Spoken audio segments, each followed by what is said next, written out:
Direto de Nova York, o repórter Marcelo Matos conversou com o presidente da Câmara, Arthur Lira. A discussão sobre uma possível inelegibilidade de Jair Bolsonaro e a notória desarticulação do governo Lula foram alguns dos temas abordados. Falar do presidente da Câmara aqui em Nova York, Arthur Lira. O senhor está com uma agenda cheia aqui por Nova York e sempre a pergunta que surge para o senhor dessa busca do entendimento político e ao mesmo tempo econômico do Brasil. O senhor foi questionado por várias vezes setor financeiro e a própria agora acabou de ser questionado na questão financeira aqui em Nova York. Como é que o senhor está sendo praticamente exprimido todas as vezes sobre esse assunto?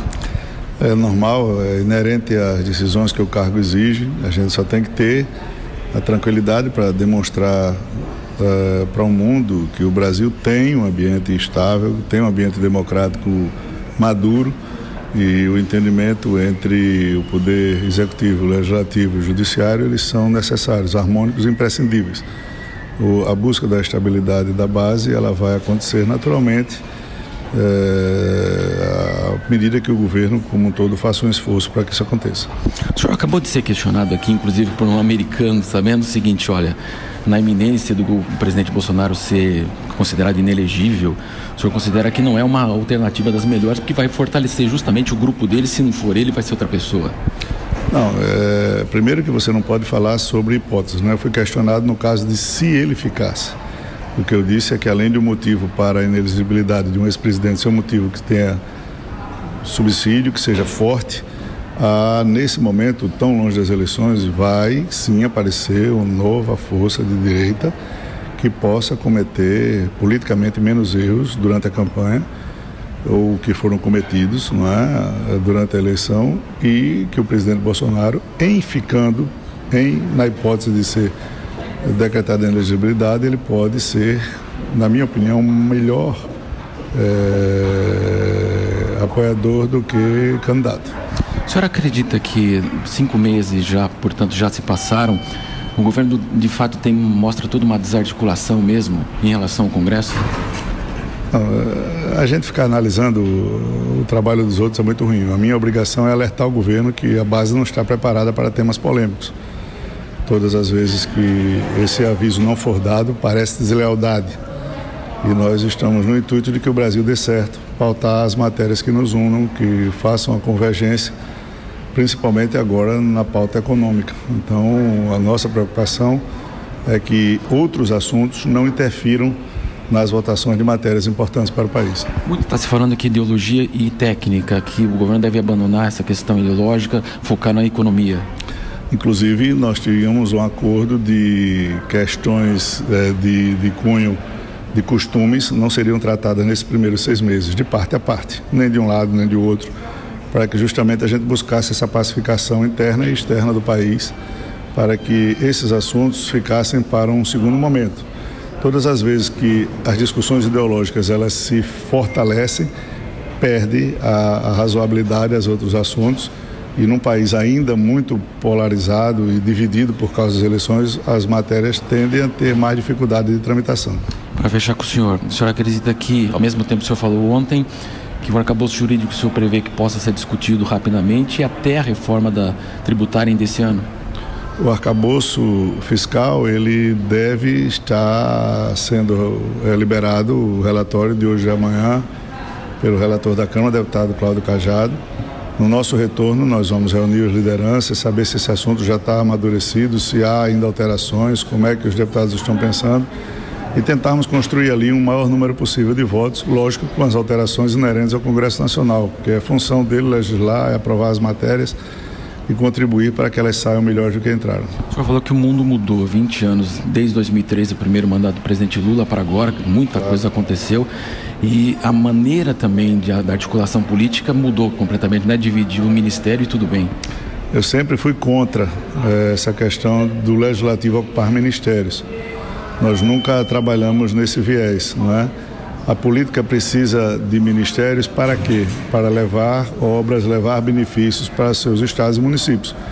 Essa mesma atribuição é dada pelo orçamento, na discussão orçamentária, na discussão das políticas públicas, na apresentação lícita e correta das emendas. Esse assunto é resolvido internamente dentro do parlamento. E o Poder Executivo, ele elabora o orçamento, mas ele é votado, modificado, fiscalizado, emendado dentro do Poder Legislativo. Então eu defendo sempre que essa correlação de forças harmônicas aconteça dentro dos limites constitucionais de cada poder.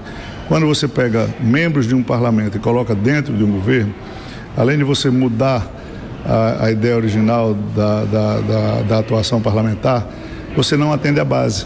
E aí o governo tem dificuldades, porque dá um ministério para um partido, 2, às vezes 3, e os partidos, a base não se sente contemplada e aí não consegue andar com a formação de uma base mais justa. Para fechar com o senhor, de fato o presidente Lula vai assumir esse protagonismo? Ele chegou a conversar com o senhor? Não falou comigo, só li esse assunto para o jornal. Eu acho que da vontade o presidente tem todo o cacife para fazê-lo. Eu só acho que é arriscado porque de qualquer maneira é a última palavra do país no que diz respeito a decisões políticas. Se ele faz e a coisa não dá certo, não tem mais a quem recorrer. Portanto, é imprescindível que o governo, não só 1 ou 2 ministros, mudem a sua modalidade de pensar e de tentar articular com o Congresso Nacional, deixando de lado as coisas mais prolixas e partindo para as coisas mais simplificadas e arrumadas. Presidente, obrigado pela participação na programação da Jovem Pan. Obrigado. Até mais.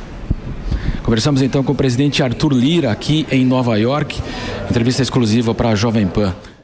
Valeu, Marcelo Matos. E agora eu chamo a Dora Kramer, nossa analista, para a gente falar um pouquinho desses assuntos que foram destacados na entrevista pelo Marcelo. Mas quero te questionar, focando nessa dificuldade de articulação do governo com o Congresso exposta por Arthur Lira, presidente da Câmara dos Deputados, Dora, que não pela primeira vez reforça essa desarticulação. Só que ele disse que acredita numa estabilidade da base se o trabalho que está sendo feito pelo governo continuar sendo realizado e for bem feito. Com o tempo, essa base vai se estabilizar, o que é extremamente necessário, porque vem pautas econômicas, como o próprio Lira destacou a importância dessas pautas aí no Congresso e que precisam ser aprovadas porque são grandes bandeiras do atual governo. Bom, em resumo, o que o presidente da Câmara disse é o seguinte, que as coisas mudaram, essa coisa de distribuição de ministérios já não vale, e o que vale é emenda, porque ministérios você atende a alguns e desagrada a muitos.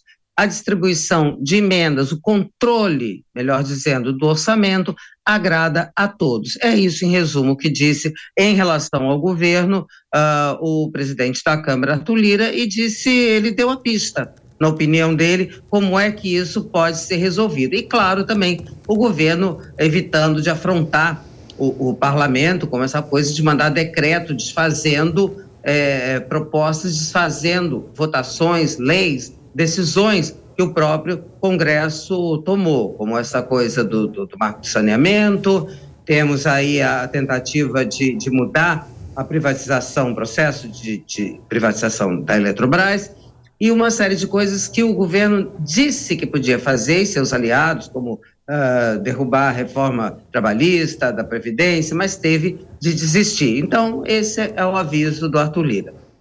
Pois é, vamos girar com os nossos comentaristas. Roberto Mota também queria destacar um outro item tratado por Arthur Lira nessa boa entrevista concedida ao jornalista Marcelo Matos.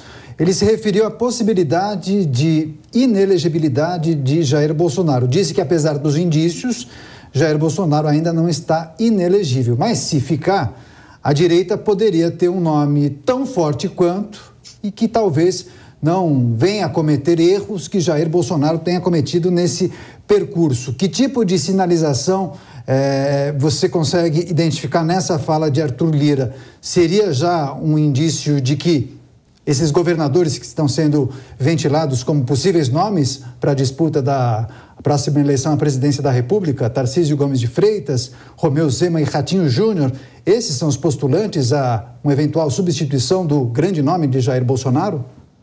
Com certeza são. Tarcísio disparado na frente, o Zema ali num segundo lugar, ninguém sabe a que distância, mas é difícil interpretar as declarações do Lira. Algumas delas parecem o que a gente chama de jogar para a plateia, né? Ele começou dizendo que foi aos Estados Unidos informar que o Brasil tem um ambiente seguro e estável.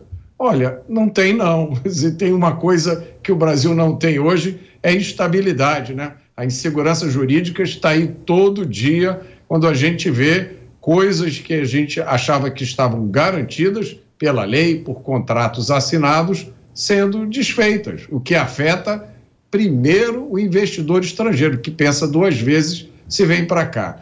Em relação ao presidente Bolsonaro se tornar inelegível, muita gente acha que isso é já um fato já determinado a ocorrer, só olhando pelo andar da carruagem. Com certeza vão surgir outros nomes, não vou dizer que sejam melhores do que o presidente Bolsonaro, mas que consigam carregar essa bandeira para uma nova etapa, porque acho que a gente pode dizer que o jogo político do Brasil mudou, os termos agora são diferentes. Eu achei muito interessante a declaração do Lira, dizendo que a base do governo não está preparada para aprovação de temas polêmicos, mas quase todas as propostas desse governo são polêmicas. É difícil lembrar de alguma que não gere discussão acalorada, inclusive na economia, que foi a área que o Lira citou que era prioridade. Nós estamos saindo de um teto de gastos para um piso de gastos. O governo deixa de ter um limite para gastar. Ele agora pode gastar o quanto ele quiser, desde que suba a arrecadação. Então, o Lira, nessas declarações, ele apresenta o governo como se o governo tivesse uma postura sensata, construtiva e razoável. E não é a impressão que a gente tem. E a CCJ, Comissão de Constituição e Justiça do Senado, aprovou projetos de lei relacionados ao crime organizado. Vamos conversar ao vivo mais uma vez com a repórter Paula Lobão, que está na capital federal. Paula, conta pra gente quais são as propostas que foram discutidas e aprovadas.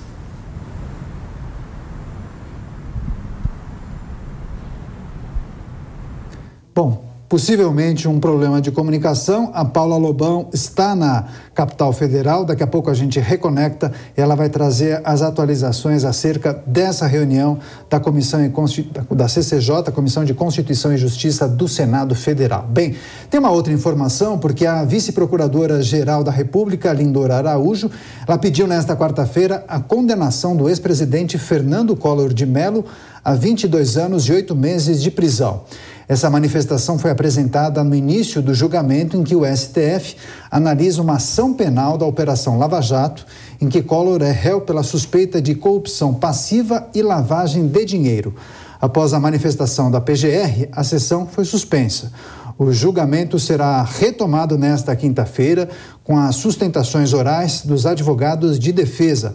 A investigação trata de supostas irregularidades na BR Distribuidora, antiga subsidiária da Petrobras, e tramita desde o ano de 2014 no STF.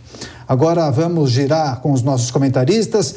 Roberto Mota, trata-se de um episódio que já é bem antigo, né? 2014, muitos anos se passaram, 9 anos, mas agora a manifestação da Procuradoria-Geral da República, claro que a gente tem que aguardar justamente a apresentação dessa etapa que é importante, a sustentação oral por parte dos advogados de Fernando Collor de Mello. O que você pode analisar sobre esse parecer da PGR por meio da sua vice, Lindora Araújo, hein, Mota?